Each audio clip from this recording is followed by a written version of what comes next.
Tiger Jairam Mahato और कोल्हान शेरनी baby Mahato, आज इन दोनों की बात करेंगे। कोल्हान शेरनी दहाड़ी है और क्यों दहाड़ी है उस पर हम बात करेंगे। गरीब को लेकर और अमीर को लेकर, गरीबों को लेकर और अमीरों की बात को लेकर, गरीबों के बच्चों को लेकर और अमीरों के बच्चे को लेकर। गरीब भी टैक्स देते हैं, अमीर भी टैक्स देते हैं। तो भारत में दोहरी नीति क्यों अपनाई जा रही है? भारत में दो नीति से क्यों देखा जा रहा है? सरकारी नौकरी के लिए टैक्स फ्री है, टूल टैक्स फ्री है, बिजली फ्री है, पानी फ्री है, उनको बहुत सारी सुविधाएं मिलती हैं। टूल टैक्स में ऐसे ही पार हो जाइए। गरीब को टैक्स देके पार करना पड़ता है, हर चीज में टैक्स देना पड़ता है। चलिए दोनों टैक्स देते हैं कुछ कुछ चीजों में, लेकिन अमीर के बच्चे सरकारी स्कूल में क्यों नहीं पढ़ रहे हैं? सिर्फ मजदूर के बच्चे सरकारी स्कूल में पढ़ेंगे और सरकारी स्कूल में पढ़ रहे हैं तो उसकी स्थिति क्यों नहीं ठीक की जा रही है? शेरनी बेबी महतो ने इसी पे आवाज उठाया है। उन्होंने साफ तौर से कहा है कि गरीब के बच्चे ऐसे ही गरीब नहीं रह जा रहे हैं, ऐसे ही मजदूर नहीं रह जा रहे हैं। हम वीडियो दिखाएंगे, वो भी वीडियो लगाएंगे, लेकिन सबसे बड़ा मुद्दा यह है कि अगर विधायक के, अगर हमारे बड़े बड़े सरकारी नौकरी करने वाले आला अधिकारियों के बच्चे अगर सरकारी स्कूल में पढ़ने लगे तो सरकारी स्कूल की स्थिति परिस्थिति बहुत जल्दी ठीक हो जाएगी। पहले आप वीडियो देखें बेबी महतो कोल्हान शेरनी के, उसके बाद हम आगे बात करेंगे। जो कच्चा मिट्टी को तरस के बनाते हैं बर्तन, अगर उसको डेगची बनाएगा तो डेगची बनता है, अगर उसको दिया बनाएगा तो दिया बनता है ना कच्चा मिट्टी में।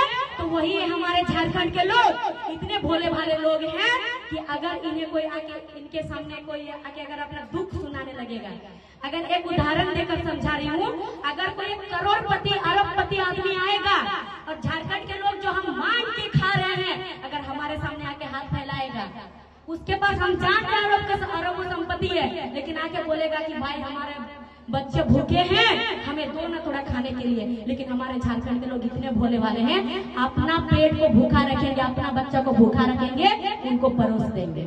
इसीलिए आपकी बात हमें देखना है कि पहले हमें अपना पेट पालना है, उसके बाद हमें दूसरों को देना है। बचेगा तो, नहीं तो नहीं। जैसे अभी नियम नीति, जैसे भैया लोग दादा लोग बोले, अभी बोले ना ये अमित दादा अभी कि यहाँ पर नियोजन नीति नहीं है, उद्योग नीति नहीं है, विस्थापन नीति नहीं है, इसीलिए आज आप लोगों को विस्थापन का दर्द झेलना पड़ रहा है। नियोजन नीति नहीं बना हुआ है झारखंड में, इसीलिए आज आप लोगों को रोजगार के लिए दर दर भटकना पड़ रहा है। आप लोगों को ही नहीं, हम लोगों को भी दर दर भटकना पड़ रहा है। इसीलिए आज हम लोग यहाँ पर आए हैं और जगह जगह जा करके समझा रहे हैं। हम एक छात्र हैं, हम भी एक छात्र हैं, हम भी फॉर्म भरते हैं, कुछ भी निकलता है तो क्यों जाना पड़ रहा? क्योंकि हम लोग मजबूर हैं हमारा झारखंड का परिस्थिति को देख करके। और आप लोग जानते हैं कि अगर जिनके भी बच्चे पढ़ रहे हैं, आप लोग जान रहे हैं कि आप लोग के बच्चे पढ़ते जा रहे हैं, फॉर्म भरते जा रहे हैं, एग्जाम देते जा रहे हैं, नौकरी बाहर वाला का होते जा रहा ना बाहर वाला का। आप लोग बताइए, आप लोगों का क्षेत्र का कितना बच्चा पढ़ लिख के आए हैं, उनका नौकरी हुआ है? नहीं हुआ है। क्या बोला जाता है कि आपके बच्चे काबिल नहीं है? क्या आपके बच्चे काबिल नहीं है? आप लोग बताइए। गांव घर के जो बच्चे होते हैं, जब बच्चे 5 वर्ष के रहते हैं, वो बच्चे को पूरे गांव के सभी लोगों का नाम याद रहता है। इतना ही नहीं, किनके घर में कितना छगरी है, किनके घर में कितना मुर्गी है, वो भी याद रहता है ना। और जो शहर के बच्चे होते हैं, उनका मोहल्ला का सबका नाम याद नहीं रहता, परिवार का सबका नाम याद नहीं रहता, उसी एज का बच्चा का। तो सोचिए हमारे गांव घर के बच्चों का मेमोरी पावर, उनका दिमाग कितना तेज रहता है। और वही बच्चा जब बड़ा हो जाता है तो कमजोर क्यों बन जाता है? फिर उसी बच्चा को बोला जाता है कि आपका बच्चा का इंटरव्यू में नहीं होगा, आपका बच्चा परीक्षा में पास नहीं हुआ। अरे कैसे नहीं होगा आपका बच्चा परीक्षा में पास? कमजोर इसलिए होता है क्योंकि यहाँ पर शिक्षा का कोई व्यवस्था नहीं है, यहाँ का शिक्षा का कोई नीति नहीं बनाया हुआ है।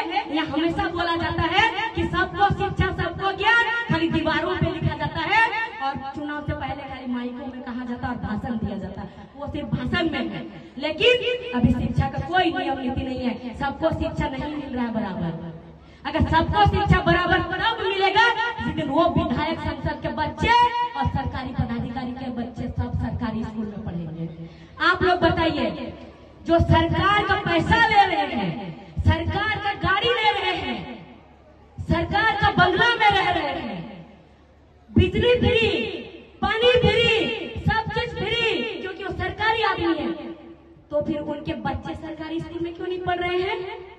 क्योंकि वे कभी नहीं चाहते हैं आपके बच्चे सरकारी प्राइवेट स्कूल में पढ़े और आपके बच्चे अच्छा पढ़े और शिक्षा बराबर हो, और कभी नहीं चाहते हैं कि आपका बच्चा आगे बढ़े। अगर आपके बच्चे को आगे बढ़ने देंगे, आपके बच्चे को शिक्षित बनाएंगे, तो फिर वोट कौन करेगा? झंडा लेके कौन ढोएगा उनके बच्चों के पीछे? ये बहुत समझने वाली बात है, बहुत गहराई वाली बात है। भले ये बात ऊपर ऊपर माथा में चला जाएगा, लेकिन बहुत गहराई वाली बात है ये। एक बार गहराई से सोचिएगा इस बात को। समान शिक्षा नहीं दिया जाता है हम लोगों को।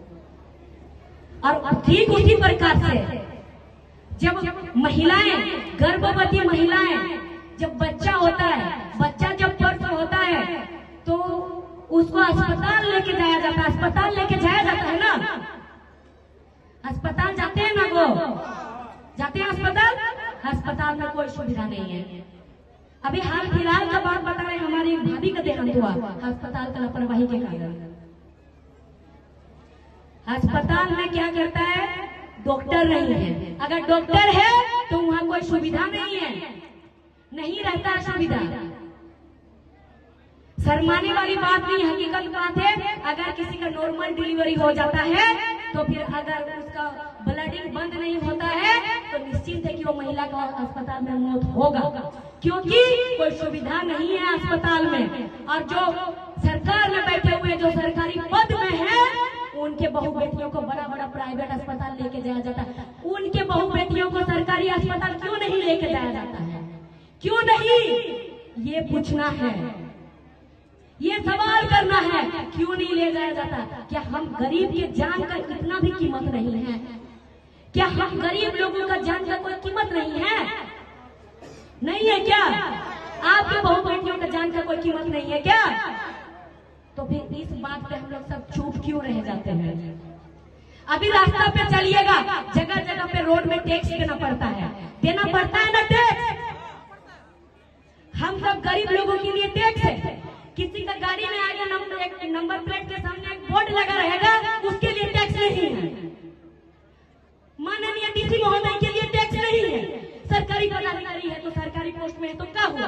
टैक्स तो उनका भी होना चाहिए। सड़क में तो वो भी चल रहे हैं, उल्टा उनको सरकार से पैसा भी, तनख्वाह भी मिल रहा है, क्यों नहीं उनका टैक्स लगेगा?